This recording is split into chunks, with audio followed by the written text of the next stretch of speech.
All right, last one for today is Dour Darcels. So this project is actually being created by an artist that's been around for a while, and you might recognize the character.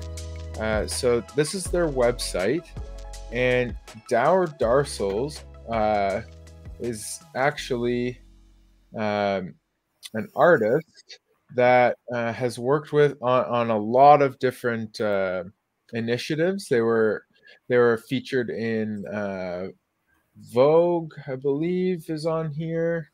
Yeah, Vogue, Adidas, even New York Times. Somewhere it says Adidas. I believe that's on their website. Darcel Disappoints has been documenting the highs and lows of life online since 2008. So they've been involved in online art medium in some way since 2008, which is a long time. So he has been published worldwide, including New York Times, Vogue, and his book 1 Year in New York. Darcel has covered Louis Vuitton store openings, Paris Fashion Week, collaborated with Coca-Cola, Adidas, even IKEA. So this is a very recognizable little character, right? So the artist has done a great job of. Oh, there goes your power, Oh, Philip. Ed, did you forget to pay the electricity bills? I think that's your problem. I sent it over to you. I said I'm busy, and would you please sort it out? The Whoops. joys of being in South Africa. It's called load shedding, ladies and gentlemen. It's when the power grid cannot keep up with demand, and they switch off areas at a time for an hour or two. Lucky I've got an inverter system, so I only lost 1 or 2 lights.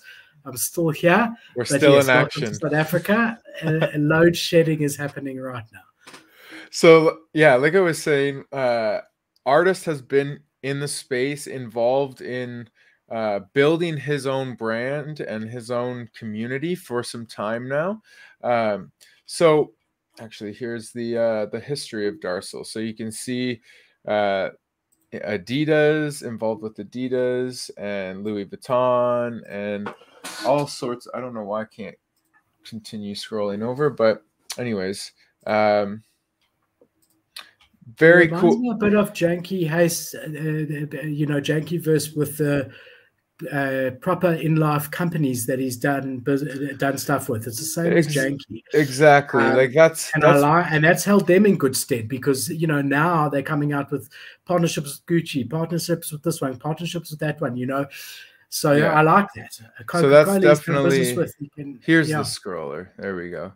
So definitely bullish to be see him being involved with all these art studios, exhibits, fashion weeks, Vogue, like big name brands, right? So it's really exciting to see that this is already in place, and that's kind of where they're going with their roadmap.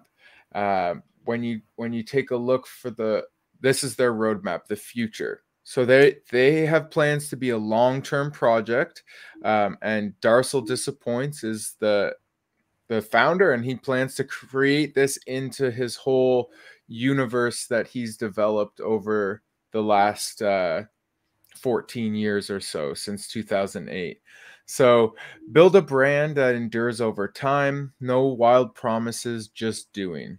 The future is a focus on the Dour Darcel community. Token holders will be the first to know and will always be given first access.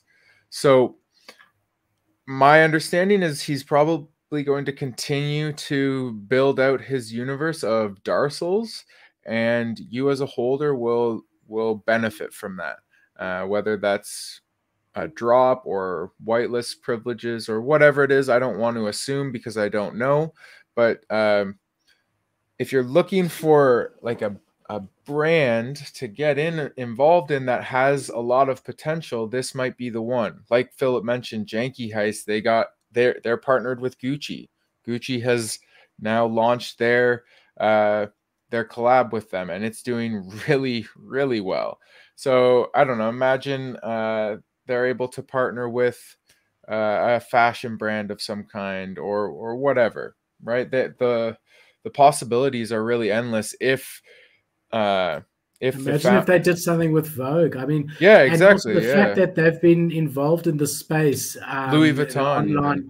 even. Louis Vuitton would be incredible. Yeah, It does remind me of Janky, and I wouldn't be surprised if it ends up, doing something like that. And the fact that they've been online, this is my type of project. It really is. I mean, usually if a roadmap says, "Look, well, we're not going to promise anything," it's a big red flag. But when it's an established brand like this, well, these are the ones I fall for. 3D. They have in this exhibition, they've got a 3D life-size one, right? They could do 3D statues for holders. They could partner with Louis Vuitton, the New York Times they've featured in. So the connections are huge. What we have seen in projects like this that is important is it typically takes time for those things to come to fruition. When you're dealing with corporates, he has to decide, then pass it on to the next one. And we did see that with Janky. Janky sat flat for a very long time before news started popping out. So, to my mind, this seems like a long-term hold.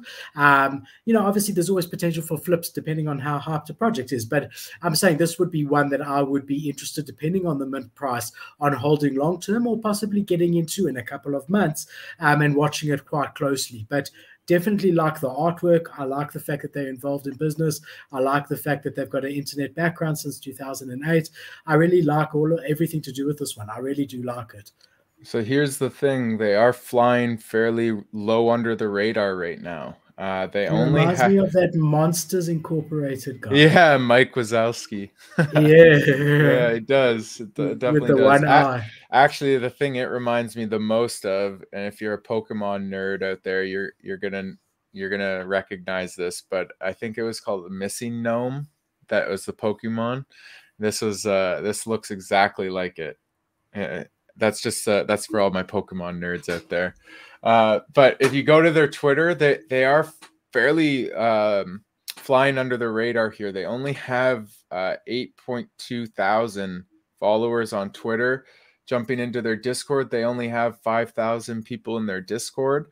So this could be the time to jump in and take advantage of the low numbers and get involved and get whitelist, right? So I'm just on their project info. We've got no mint date, Q1 is what they're saying, no mint price, 10,000 total collection. And then how do you get on their list? Just by being involved through their competitions in their community on Twitter and in Discord, and then staying involved by watching announcements and giveaways. So I think this is one that will do fairly well because of their partnerships they have and the connections that they have. It's just potential early days for them. They haven't got that fire lit under them in terms of the hype explosion, but if you can get in early now, you might benefit from being an OG in their community. I'm quite surprised. I'm surprised at those numbers. This came across our radar about 3 weeks ago. On the one side, at least we know the numbers are real in Discord. I really would be surprised. That's a good one. I don't think these 250,000 have more than 20,000 in there anyway. But I am quite surprised, but I agree with you. I think it's an opportunity to get involved there. I also know with these big companies, if they don't feel ready to launch, they can get a professional NFT marketing company involved and get their project hyped overnight. I mean, legitimate hype. They could just get it advertised properly. They'll have the budget for it. I think they typically are worried about it damaging their brand. So I think they wouldn't launch until they're ready. And I think they will deliver. I don't know why I'm so bullish on it. I've got no ulterior motives, but I am. I love it. I really do. It's my type of project. But I can just see the potential with it because of the past relationships that have been developed for the creator, and this is just the perfect opportunity to leverage those relationships, I think, and probably develop new ones too. Right? I'm very guilty of it also, very. actually probably more than most. But I think this mentality of, you know, buying today, expecting it to Lambo tomorrow, is not healthy. I think the correct investment approach in NFTs in general should be ones that you believe in the long term, regardless of what it does short term. I know that's my stock mantra, right? With this, with the stock exchange, right? You know, if I believe in a company long term, I want shares in them. You know, if tomorrow they go down 30%, I don't rush to sell them. And if tomorrow they go up 30%, I don't rush to sell them. So I don't know where this, and I'm so guilty of it. I really am. I don't know where this sort of like, if unless it's 2x's or 3x's out the bat, I'm out of there. And, you know, in general, if you want this as a long-term investment, these are the type of projects that I think you should be getting into. Yeah, if you're just looking for a flip with the hype that this one doesn't have, I would definitely say there's much better flips out there. But long term, it's got huge potential. I'll be interested to see when they launch and how many they get their numbers up to and what ends up happening. But I'm gonna get one on the cheap at some stage, whether it be at mint or secondary. I like it. I believe in it long term. I'm happy to put it away, you know, and see where it goes. I do like it. Definitely. So, guys,